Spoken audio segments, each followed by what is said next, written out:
tardes, queridos amigos telespectadores. Bienvenidos de nuevo a nuestro programa Personas y Testimonios. Gracias por estar ahí. Hoy vamos a dedicar nuestro programa a hablar de Santa Marta. Es un personaje bíblico que aparece en varios de los evangelios y que junto con sus hermanos Lázaro y María eran grandes amigos de Jesús. Los evangelios nos cuentan que vivían en una ciudad, más bien una pequeña aldea, que se llamaba Betania y que distaba 2,5 kilómetros de Jerusalén.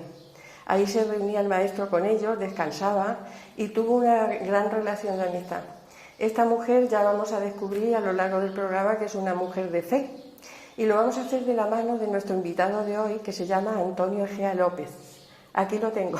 Hola, Antonio. Mucho gusto. Igualmente, bienvenido. Antonio Egea ha sido profesor en la Universidad de Cádiz y en varios centros docentes y es doctor en Historia de América. Ha escrito algún libro, aquí tenemos uno de ellos, muchos artículos que se han publicado en distintos medios de comunicación y este libro que tengo aquí, el Quetzal en Sevilla, que es una recopilación de varios de esos artículos y que está editado en el año 2009. Bueno, tenemos aquí un erudito, pero me gustaría, antes de entrar en hablar de Santa Marta, que es tan venerada a nivel nacional y en todo el mundo cristiano, nos gustaría conocerlo a él un poquito más. Antonio, es un placer tenerte aquí, pero nos gusta conocerte un poquito más, ya que tenemos esta oportunidad. ¿De dónde eres tú? De Sevilla capital. Me bauticé precisamente en San Gil, cuando todavía no existía la Basílica de la Macarena. Bueno, lo más castizo de Sevilla, ¿no? Te bautizaste. Y llevo aquí viviendo ni tan siquiera 2 años, Sí. pero el tiempo suficiente como para encontrarme muy a gusto, haber hallado un párroco muy receptivo y con ganas de realizar actividades, y fue él el que me ofreció ser catequista de adultos para la confirmación. Lo hemos terminado, el curso, el mes pasado, y para mí ha sido una felicidad, porque hablar de Dios, hablar de los santos, por ejemplo también de Santa Marta, de la Virgen, es la plenitud para mí, desde que descubrí que Dios existía. Sí. Y además también encontré que los adultos que asistían a la catequesis eran personas con una gran ambición por conocer, por saber más de la religión, por saber más de la Iglesia, del pecado, de la otra vida. Sí. O sea que el curso ha sido muy dinámico, muy atractivo, intenso y demostrativo de que en Lora del Río hay una gran inquietud cultural, Sí. que se me confirmó incluso cuando di una sola conferencia que he podido dar este año en el Casino, Sí.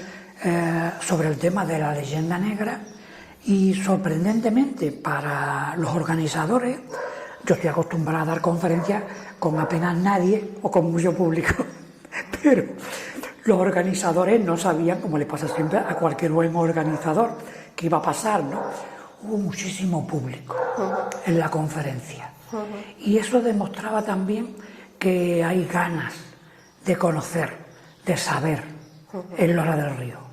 Hay cultura y, por tanto, si no hubiera sido por el chinavirus, pues habrían seguido las actividades culturales. Yo estaba programada ya una conferencia precisamente del médico don Luis Suárez y bueno, hubo que postergarla. Se reanudarán los actos en septiembre. O sea que para mí ha sido una gran satisfacción haber hallado empíricamente una población con inquietud, culta y que quiere aprender. Sí. Oye, ¿y de tu profesión qué nos puedes contar? ¿Cuál ha sido tu actividad profesional, aparte de lo de Cádiz? Sí, bueno, he sido profesor en la Universidad de Cádiz de Historia de América y luego en colegios privados he sido profesor de Historia y de Filosofía de ambas asignaturas, también de ética, porque es una asignatura propia de la rama de filosofía.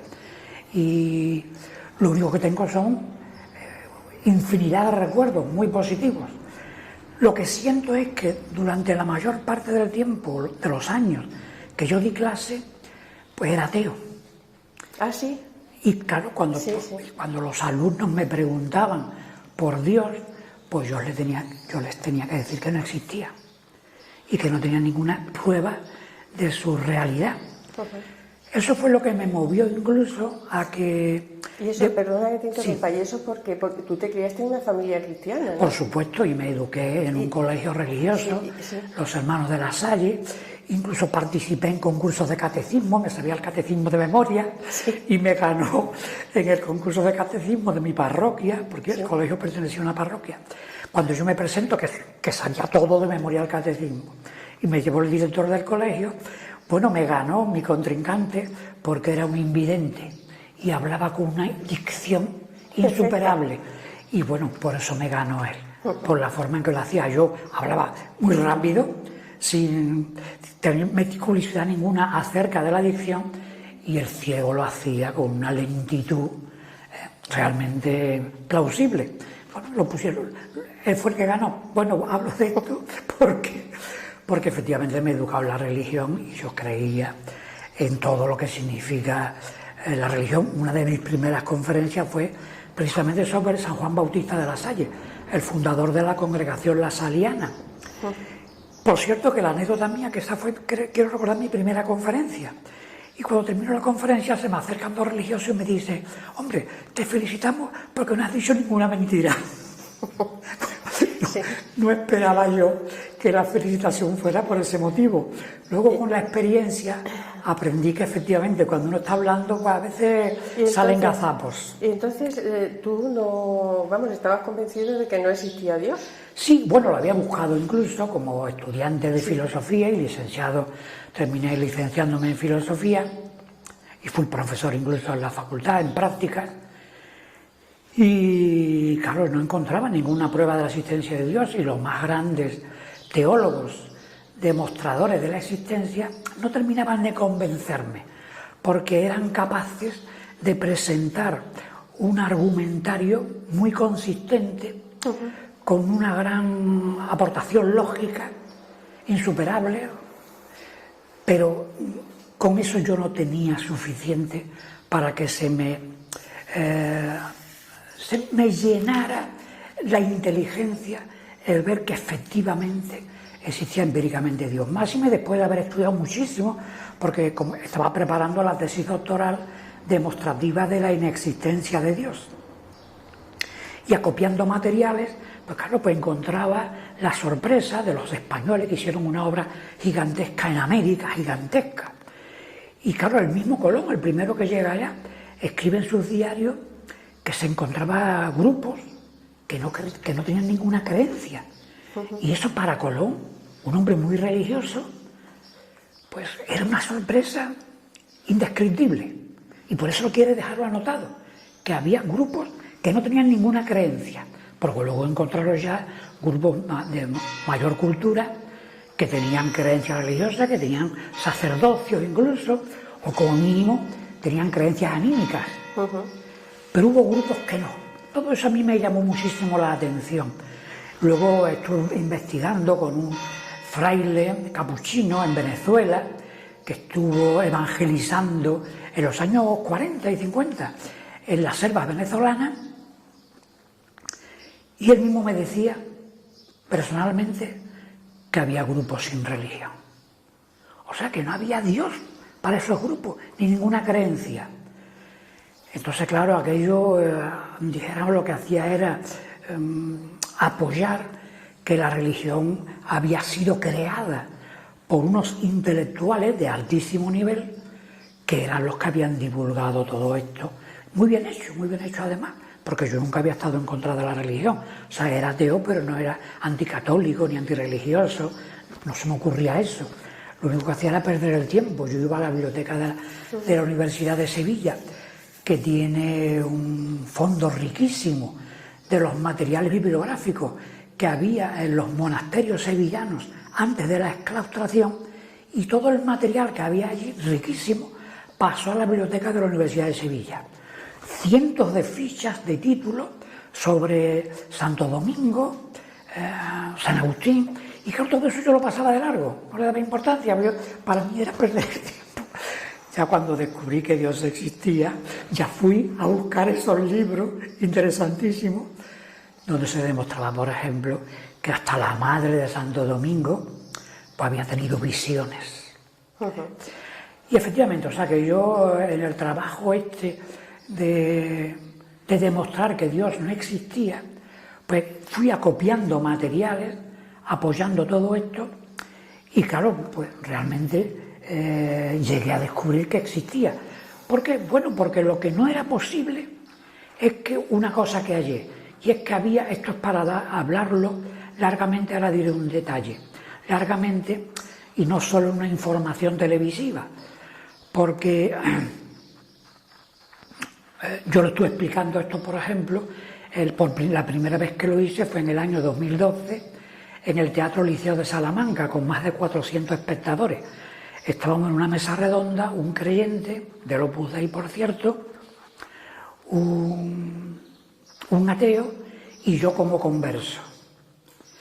Sí, tienen allí algunas preguntas, pero fue incluso más, si cabe, más interesante desde el punto de vista intelectual, el que luego se me invitó a la Facultad de Química de la Universidad de Salamanca a debatir el asunto con un grupo de profesores ya de distintas ramas, físicos, químicos, psicólogos, y ya pude allí yo debatir los fundamentos de la existencia. Tu conversión fue un proceso intelectual, sí. Y a través del conocimiento, sí, pues tú llegaste a la conclusión de que... Sí, porque hay además, es muy largo de explicar, pero un detalle, por ejemplo, hay ciclos en la vida humana que no son naturales.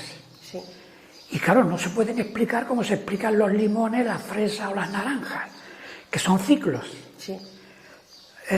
Los ciclos que tienen los seres humanos, más allá de los naturales, son otros, los averigüé, los descubrí, y efectivamente había ciclos. Y eso solo lo podía tener organizado una mente superior que dominaba el universo. Y esos ciclos existen. Y claro, con fechas concretas. Y yo estuve hablando de eso y debatiéndolo con los profesores, las fechas concretas de los ciclos. Y claro, algunos me decían, bueno, sí, pero es que esto no me lo puedo demostrar. Digo, hombre, aquí no lo puedo demostrar porque los ciclos no son para demostrarlo en minutos. Claro. Tendremos que verlo dentro de 13 años, por ejemplo, lo que digo ahora. ¿Qué ha supuesto para ti el convertirte? Bueno, en volver a la religión en la que me había educado. Pero a ti a nivel personal, ¿qué te ha supuesto? Bueno, a nivel personal yo, la verdad es que un enriquecimiento, dijéramos, sobrenatural, ¿vale el término? Porque yo confiaba en mi fuerza, creí que dependía de mi educación y de mi familia, y luego descubrí que no, que Dios estaba por detrás también apoyando todo eso. Y por tanto, Dios incluso ya lo que descubrí es que Dios nos podía avisar de determinados asuntos, cosa que yo no sabía previamente. Yo me he equivocado en la vida y he tomado decisiones desacertadas. Y analizándola con lógica, me equivocaba. Dios nos ilumina, luego descubrí que Dios nos ilumina y nos puede dar información. Las que aparecen en los evangelios, cuando le dice Dios a José, oye, vete con el niño y la madre y vete a Egipto.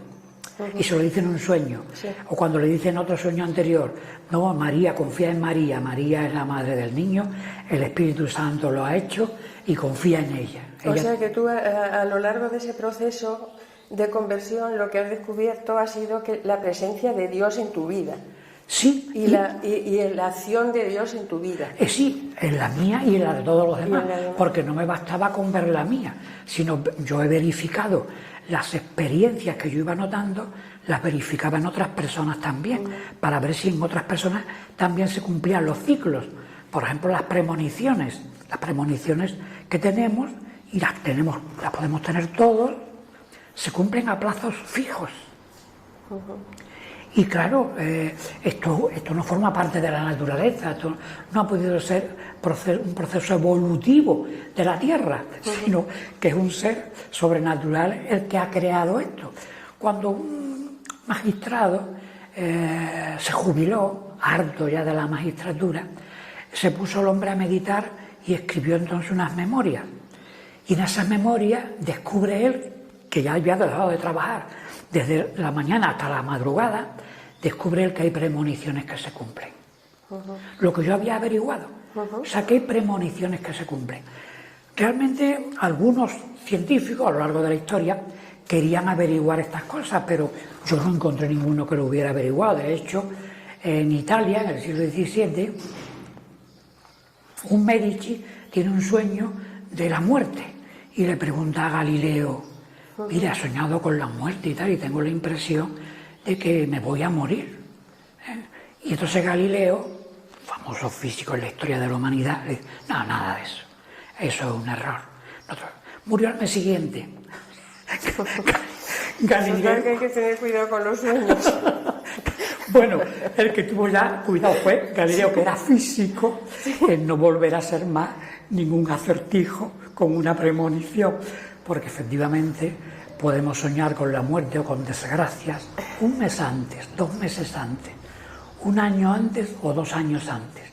Yo no he terminado de averiguar, no he podido, no he sabido, bueno, qué condiciones se presentan en los sueños para que se anuncie un mes, 2 meses, 1 año o 2 años. Vaya. Pero ocurre. Tendremos que tener en cuenta los sueños. Entonces, a ti, el hecho de tu conversión, de saber que Dios está ahí presente en tu vida y en la de las demás personas, que te acompaña todos los actos de la vida, ¿a ti qué sentimientos te ha provocado eso? Bueno, la certeza de que existe la otra vida, de que existe el cielo, el infierno y el purgatorio, y que tenemos que prepararnos para eso. Una sensación de esperanza también en otra vida. Bueno, esperanza absoluta, o sea que eso no... Pero ya no digo que esperanza, es certeza. Certeza. O sea que yo tengo la seguridad.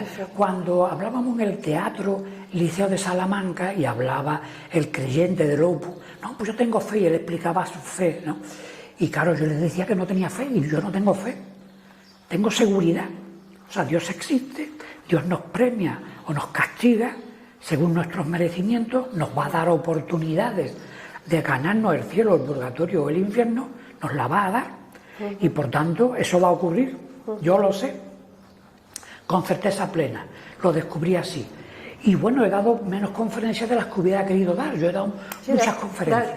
Te nace dar testimonio de lo que tú has descubierto. Claro, querría dar más conferencias, pero he dado muy pocas. Cuando yo podía hablar de Valle Inclán o de Antonio Machado, o de la generación del 27, o del barroco, bueno, me ofrecían muchísimas conferencias. Desde que descubrí a Dios, ya no me ofrecen tantas. Bueno, porque desgraciadamente estamos en un mundo muy descreído. Sí, así es. Y bueno, pero todavía, vamos, que hay gente que tiene la sensibilidad de creer, de tener esa fe, de esperar en Dios, de reconocerlo en su vida. Lo he visto en mis alumnos de catequesis. Sí, ¿verdad? Ellos sí, ellos tienen deseos. ¿Tú estás aquí en la Asunción, Nuestra Señora sí, de la Asunción? en Nuestra Señora de la Asunción, aquí en esta misma sala. En este local. ¿Y sí. Estás en el grupo de vivencias de fe? También. Sí, y en sí. grupos de catequesis de adultos. También, eso es, sí. O sea que yo en cualquier actividad que haya eclesial me sumo. Sí. Y procuro colaborar, ¿no? Y eso es lo que me permitió llevarme la sorpresa de que aquí había una devoción inmensa, aunque luego hablaremos más, ¿no? A Santa Marta. Y lo comenté con el párroco y desde ese momento pues yo le hice peticiones a Santa Marta y se cumplieron. Anda, qué bien. Bueno, pues de Santa Marta vamos a hablar en la segunda parte de nuestro programa, que es la protagonista de hoy. Nos está ilustrando con su experiencia nuestro amigo Antonio y la verdad es que da mucho gusto de ver las experiencias de fe, incluso en gente que son inicialmente muy racionales y que, bueno, guían toda su vida por lo intelectual, pero que al final, pues mira, tienen la convicción de que Dios existe y de que hay una vida mejor, en fin. Pero bueno, vamos a dedicar esta segunda parte a hablar de Santa Marta y les invito a ver ustedes, para orientarnos un poco, unas secuencias cinematográficas que narran parte del capítulo 11 del Evangelio de San Juan. Les dejo con el cine y ahora volvemos a hablar.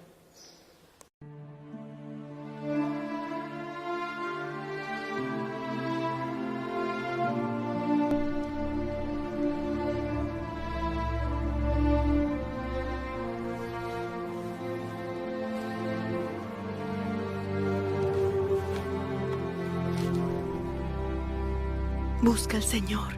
Dile que venga.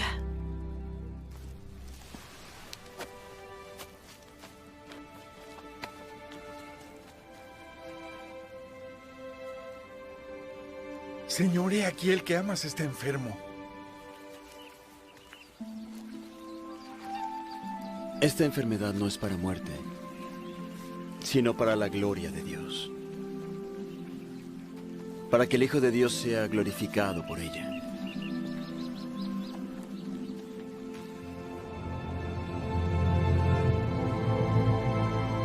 Vamos a Judea otra vez. Rabí, hace poco los judíos procuraban apedrearte y otra vez vas allá. ¿No tiene acaso 12 horas el día? El que anda de día no tropieza, porque ve la luz de este mundo. Pero el que anda de noche tropieza, porque no hay luz en él. Nuestro amigo Lázaro duerme, pero voy a despertarle de su sueño. Señor, si duerme, se recuperará.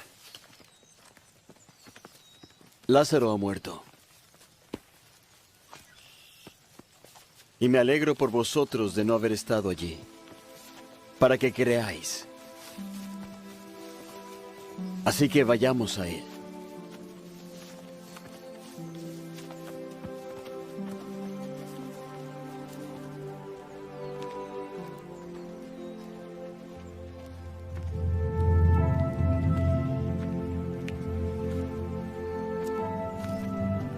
Señor, si hubieses estado aquí, mi hermano no habría muerto.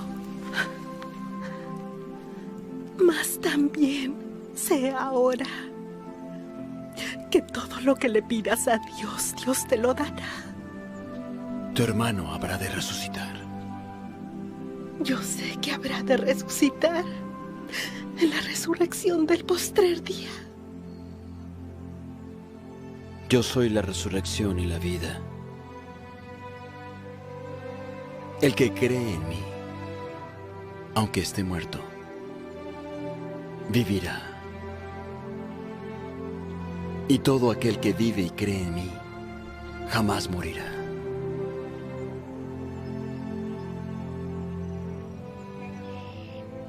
¿Crees tú esto? Sí, Señor.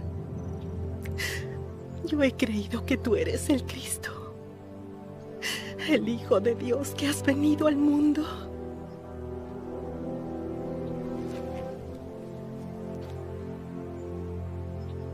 Ve, trae a tu hermana.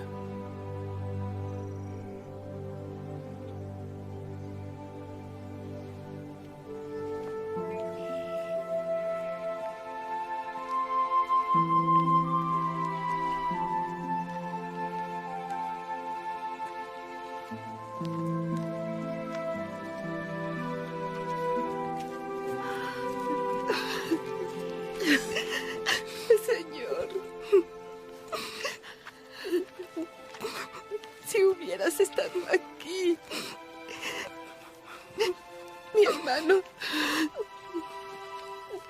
no habría muerto.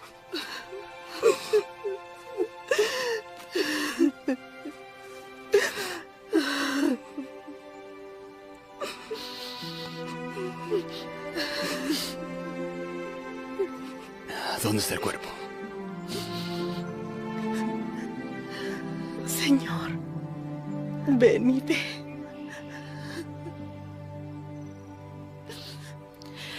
Mirad, cuánto él le amaba. ¿No podía este que abrió los ojos al ciego haber hecho que Lázaro no muriera?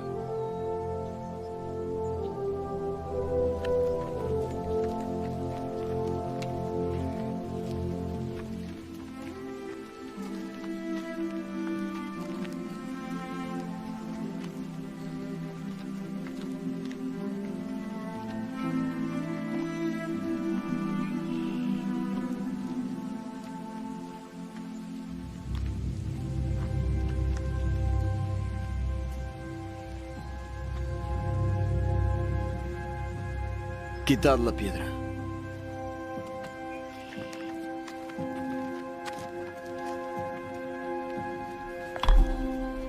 Señor, lleve ya, pues lleva 4 días.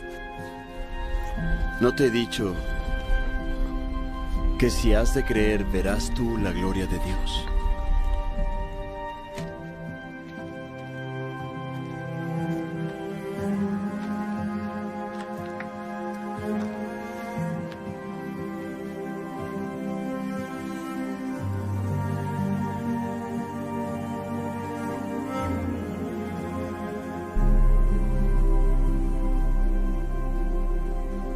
Padre,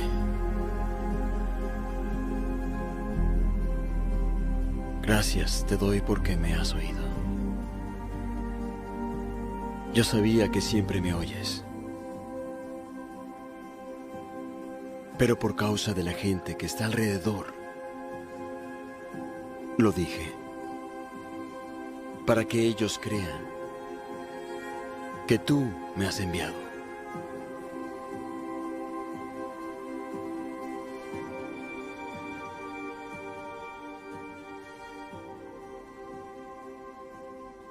Lázaro,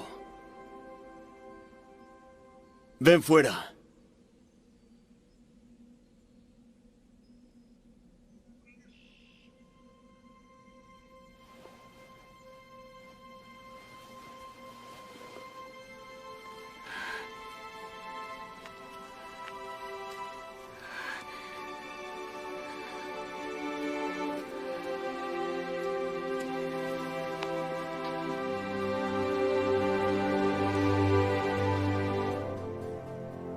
Desatadle y llevadlo.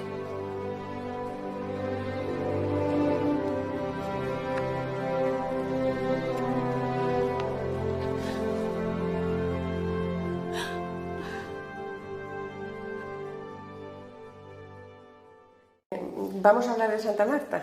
¿Quién era esta mujer? Una amiga de Jesús. Una amiga de Jesús. Sí. Una mujer de mucho carácter, y por eso hasta el propio San Isidoro, en el libro más leído en la Edad Media, que es Etimologías, la menciona. Sí, ¿lo vamos a leer? Sí. Sí. O sea, que ahí Porque viene... yo creo que nos va a ilustrar mucho.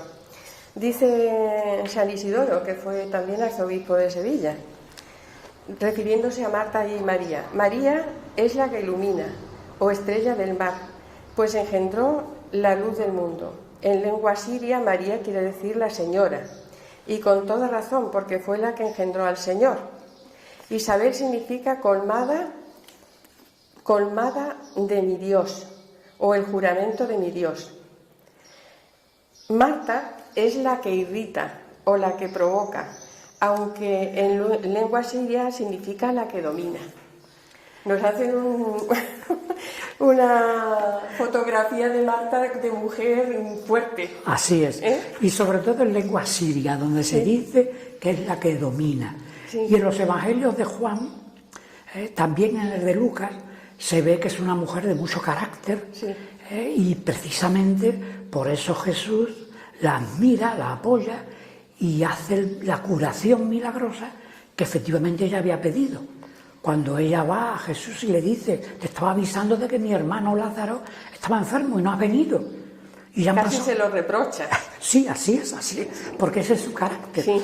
Y entonces Jesús dice, bueno, no te preocupes, van a la sepultura de Lázaro, sí. Han pasado ya 4 días Y entonces ella dice, pues si es que huele mal incluso, Sí, sí. maestro.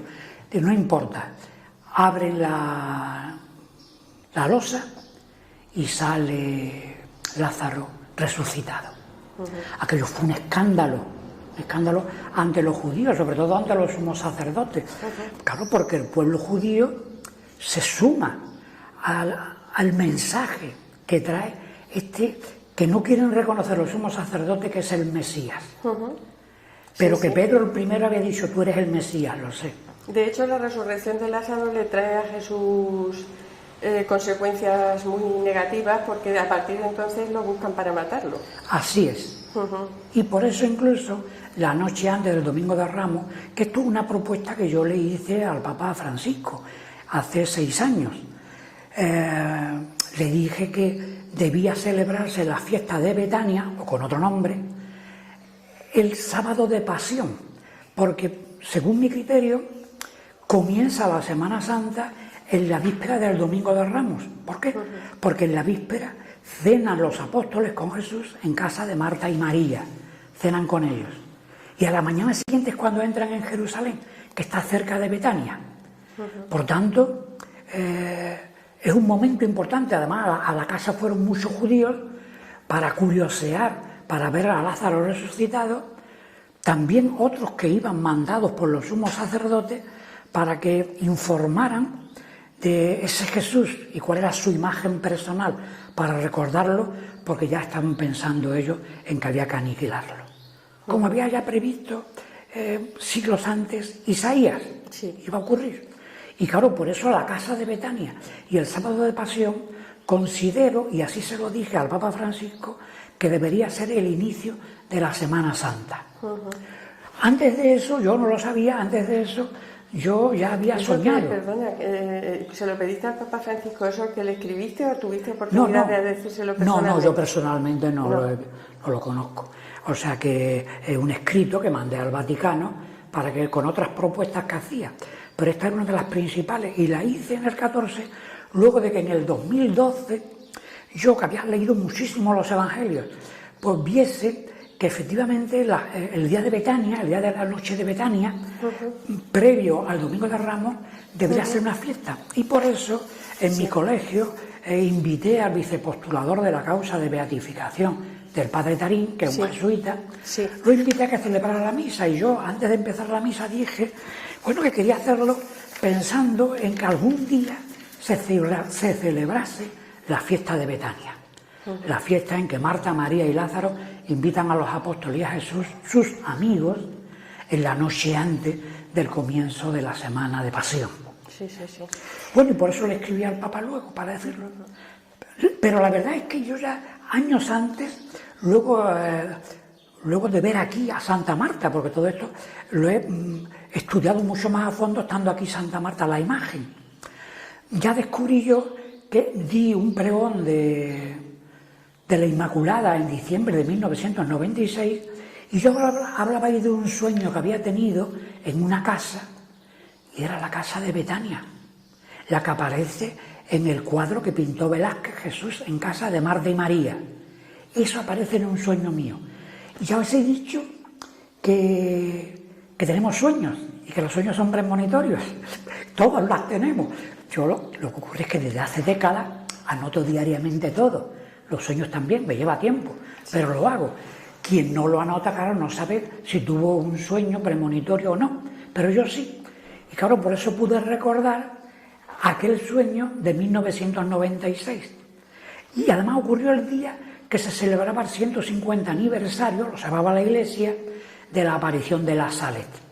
O sea que siempre estamos inmersos en la vivencia de las apariciones, de las creencias, de los sentimientos que han tenido santos, beatos. En esta secuencia que hemos visto cinematográfica sobre el Evangelio de Juan, a mí me llama extraordinariamente la atención cómo en la conversación que tiene Jesús con Marta, cuando le dice que, bueno, que si hubiera estado allí su hermano no habría fallecido, Jesús como que la conduce un poco, la empuja un poco a esa declaración final que dice, yo soy la resurrección y la vida, el que cree en mí no morirá para siempre. ¿Crees esto? Y ella dice, sí, yo creo que al final de los tiempos se producirá eso. Pero él le habla de que no, de que es en ese momento cuando se va a producir la... Y ella dice, yo creo que tú eres el Mesías, el Hijo de Dios. Hace una confesión expresa de fe, y para mí eso es una cosa de las más importantes del Evangelio. De lo que cuentan los Evangelios de Marta, quizás sea una de las más importantes. ¿Así qué te parece? Sí, estoy de acuerdo contigo porque ella quería verificar que el Mesías, el Hijo de Dios, Dios mismo, hacía milagros. Y por eso ella, que tiene muchísimo carácter, pues le pide, bueno, pues esta es la ocasión. Mi hermano está sepultado, ¿qué vas a hacer? Y Jesús entonces, para sorpresa de todos los judíos que habían asistido y acompañado a Jesús, Jesús lo resucita. Era ya lo último que le podía pasar a los sumos sacerdotes judíos como testimonio definitivo de que era el Mesías, y que ellos no querían reconocerlo y siguen sin reconocerlo todavía.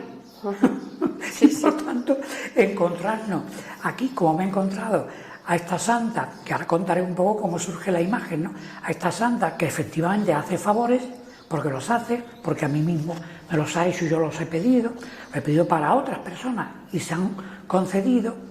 Yo cuando vi que había tantísimas velas... Aquí en Lora. Aquí en la capilla donde está Santa Marta. Cuando vi que había tantas velas y que además se acumulan los martes, el día de Santa Marta, que lo celebra toda la Iglesia universal los martes, el día de Santa Marta. Cuando yo vi que aquí esta imagen recibía muchos encendidos de velas, era porque, no porque la gente se lo comente uno a otro, simplemente, sino porque esa santa hace favores. De demostración además de que Dios le da el poder a los santos de intervenir en la tierra. Los santos no son unas figuras decorativas. Y ahora contaré una anécdota de un santo que yo pensé si era incluso una figura decorativa o si incluso no existía. Yo tengo entendido que los santos son intercesores ante Dios. Así es, lo son. Y esa es su función principal. Y por eso Santa Marta, amiga de Jesús, hace eso. Y claro, cuando yo cuento todos los martes las velas que están encendidas. Y claro, ha ido avanzando y ya todavía no ha llegado a 100. Pero he llegado a contar 99 velas encendidas.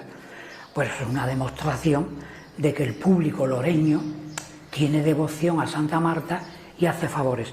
Y el origen además está explicado porque la imagen la dona a una señora que en los años 50 tiene necesidad, quiere poner un estanco porque es lo mejor que se le ha ocurrido, no tiene dinero para la fianza que pide el Ministerio de Hacienda para poder abrir el estanco, se lo comenta una amiga suya y esta le dice, mira, pues pídeselo a Santa Marta.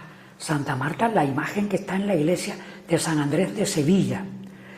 Ella se lo pide a esa imagen de Santa Marta en Sevilla y ella recibe el beneficio de que va a disponer del dinero para dar ese depósito que pide Hacienda. Y abre el estanco, que sigue existiendo. O sea, el estanco lo sigue llevando un nieto aquí en Lora. Sí. Desde ese momento en que esta señora compra la imagen en agradecimiento por un favor especial del cielo, desde ese momento no deja de haber favores. Bien, es verdad que el párroco me ha manifestado que no siempre ha tenido tantas velas la santa, que no sabe, claro, porque nadie ha notado esto, si hace 8 años, 6 años, 10, no lo sabe. ¿A partir de qué momento crece esto desmesuradamente tal como está ya ahora mismo? Ahora mismo que ni siquiera los martes ya de julio abre por la tarde. Porque la festividad de Santa Marta es el 29 de julio. El 29 de julio.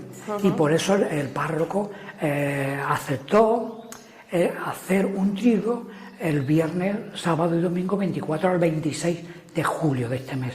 Y por eso se han hecho los carteles. Es la primera vez que se hace. Que es la primera vez que se hace un trigo después de 70 años, porque lo que averigüé viendo el archivo de la iglesia es que en el año 50 no estaba en el inventario de imágenes de la iglesia.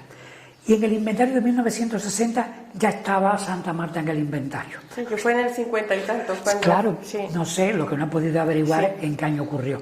Lo que es cierto es que no ha dejado de hacer favores. Recuerdo un caso de una devota a la que le digo yo un día, pero tú qué le pides a Santa Marta, dice, bueno, yo le pido muchas cosas, digo, pero bueno, yo pienso, según mi criterio, que lo que pedir es una, nada más que una cosa, y esperar que se produzca, o sea, una novena, 9 días, le pedimos un favor y verá cómo ocurre. Bueno, y digo, pero ¿cuál puedes tú pedir? Y dice, ya, hombre, pues, por ejemplo, mi marido no tiene trabajo. Digo, pues mira, pide eso, ¿no? Bueno, pasó el tiempo, pasaron meses, me la encuentro un día y le digo yo a ella, digo, oye, mira, ahora que me acuerdo, y el trabajo de tu marido, dice, a los pocos días se lo dieron. Digo, ¿por qué no me lo dijiste? Santa Marta es la patrona de las amas de casa, de los hosteleros. Así es. De los cocineros. Ahora los hosteleros que están con lo de la pandemia un poquito... Podrían recurrir.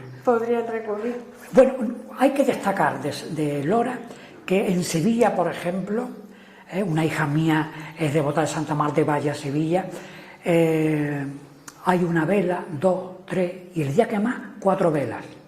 Y aquí acabo de decirlo, puede llegar cerca de 100. Se supone que con la vela va también la oración, ¿no? Y la fe. Exactamente. Porque la vela de por sí misma no tiene gran misterio, simplemente porque se supone que detrás de ese gesto pues hay una vivencia de fe y de... Sí, además es lo que se nos pide, que se haga una oración acompañando. La vela encendida pues tiene el sentido de que es una luz en la que uno espera. O sea que el pueblo de Lora tiene que estar orgulloso de tener esta devoción. Bueno, pues la verdad es que hemos aprendido un poquito más. Yo, la verdad es que no había reflexionado demasiado sobre Santa Marta, aparte del pasaje evangélico este que hemos visto. Y por eso cuando hablé contigo, digo, pero ¿Santa Marta quién es? Hay que ver que una cristiana diga eso, ¿verdad? Y que presume de conocer el Evangelio, tiene pena eso, vamos. No, pues tiene devoción en muchas ciudades, porque una señora, madre de una profesora que está aquí y que vino a principio de curso, me dio una estampa de Santa Marta de Jaén, diciéndome que ella era muy devota. Sí, está muy extendido. Está muy extendido, pero es que... De hecho hay varias localidades, lo he estado mirando yo en internet, que hay varias localidades en España que son patronas, vamos. Sí, por ejemplo en Santa Marta de los Barros, en Extremadura, y en Santa Marta de Tormes, en Salamanca, y en Martos. Sí. O sea que, bueno, y en Colombia pues existe una Santa Marta, una población muy bonita, costera, que era una canción que cantaban las señoras en los años 40, escuchándolo en la radio. Escuchaba una canción de Santa Marta. La ciudad. Santa Marta de Colombia, efectivamente. Bueno, pues nada, ¿quieres añadirnos alguna cosa más para compartir? Bueno, yo solo decido que me complace que hayamos hablado de Santa Marta, que hayamos hablado de Lora, de la devoción que hay en Lora por Santa Marta, aparte de otra devoción importantísima, que no le quita mérito ninguno, ni importancia, pero Dios quiere que sepamos y conozcamos a los santos y que intercedamos. Que son modelo de vida. Porque están a favor. Que son modelo de vida. Claro, si cabe decir una anécdota que decía, y voy a contar una anécdota porque a veces nos echamos cuenta de los santos. Bueno, yo he vivido varios años en Salamanca y en la misa el sacerdote explica su homilía y yo me dio la impresión de que no creía en los milagros, cosa que a mí, claro, no me convenció. Y entonces, bueno, lo esperé al término de la misa. Me acerco a la sacristía y parece que el sacristán, que siempre son listos, vamos, se hubiera imaginado lo que yo le dije, porque sepa usted, digo, que quiero hablar con el sacerdote, dice, porque sepa usted que es catedrático de la Pontificia. Digo, mira, pues mejor todavía. Bueno, cuando salió el sacerdote, le digo, hombre, es que le escuché a usted y me parece que daba la impresión de que usted no cree en los milagros. Y dice entonces el sacerdote catedrático de Salamanca, bueno, y entonces usted sí cree tal. Digo, hombre, yo no le rezo a San Cristóbal, por ejemplo, para encontrar un aparcamiento. Pero bueno, claro que creo en los milagros, ¿no? Bueno, ya me fui con él hasta su casa charlando acerca de esto. Pero ahora aquí viene San Cristóbal. Yo había dicho que San Cristóbal, que como iba yo a rezar a San Cristóbal por un aparcamiento. Bueno, pues estando yo, y digo todo esto para que se vea el poder de los santos. Y San Cristóbal fue el día 10, yo ya de eso no me olvido, el día 10 de julio, hoy es 14, fue el día de San Cristóbal. Bueno, pues tanto veraneando en la costa de Huelva, voy a Ayamonte, que allí siempre casi no hay sitio para aparcar, y bueno, yo entonces se me viene a la mente y digo, hombre, pues le voy a pedir a San Cristóbal a ver si hay un aparcamiento. Dicho y eso, al momento había aparcamiento. Digo, bueno, esto es muy llamativo, esto ya es muy llamativo. Bueno, pasaron varios días y allí en Ayamonte, no sé ahora mismo, pero entonces casi nunca hay aparcamiento en verano. Lo conozco. Ah, lo conoces bien. Y entonces otro día voy allí y ya digo, segunda prueba, digo, bueno, no hay aparcamiento. San Cristóbal, aparcamiento al momento. Digo, bueno, esto ya no es pues normal. Ya sabemos nosotros, cuando hay algún problema de aparcamiento. Esto ya no es normal. Aquí San Cristóbal existe, está en el cielo. No, y se acuerda lo de cierto, yo nosotros. creo que la enseñanza que podríamos sacar a partir de Santa Marta es que los santos son intercesores ante Dios y sí que echan una mano, interceden por nosotros ante Dios, Santa Marta y otros santos. Y aparte de eso son para nosotros modelo de vida, modelo de fe, modelo de esperanza, y yo creo que con eso nos tenemos que quedar. Bueno, pues Antonio, muchísimas gracias por prestarte a estar con nosotros y a compartir parte de tu vida, de tu experiencia, de tus conocimientos, de tu fe. Y a ustedes también por estar ahí una vez más y por acompañarnos. Si lo desean, nos podemos ver el martes que viene. Muy buenas tardes, que lo pasen bien.